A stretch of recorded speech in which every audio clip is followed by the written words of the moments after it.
Sekuphele izinsuku ezingama-272 ugesi unganqanyulwa nokwenziwe ukululama kwamandla ukuqukatha ugesi okungahleliwe ngamaphuzu angu-8.1%. Kunethemba lokuthi u-Eskom uzoba nenzuzo enyakeni wemali ka-2024-2025 njengoba yagcina lokhu ngo-2017. Esinye isakhamuzi sithi le nkampani ehlinzeka ngogesi izohluleka ukuqinisekisa lokhu njengoba ihluleka ukuvikela ingqalasizinda yayo. You spend money, you put up new circuit breaker boxes in a neighborhood, and then you leave. You don't protect them, you don't safeguard these things. You've spent money, but you don't connect them to be live.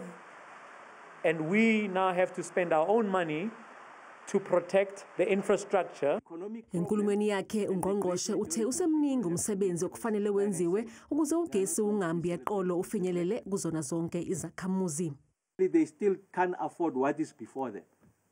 So we are just pushing them deeper and deeper into conditions of poverty.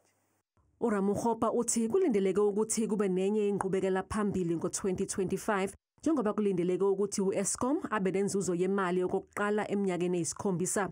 Uthi ulindele ukuthi imizamo esiyenziwe kuze kube yimanje ibe nemiphumela emihle ngokushesha ukuze kuphele nya ngokunqanyulwa kukagesi.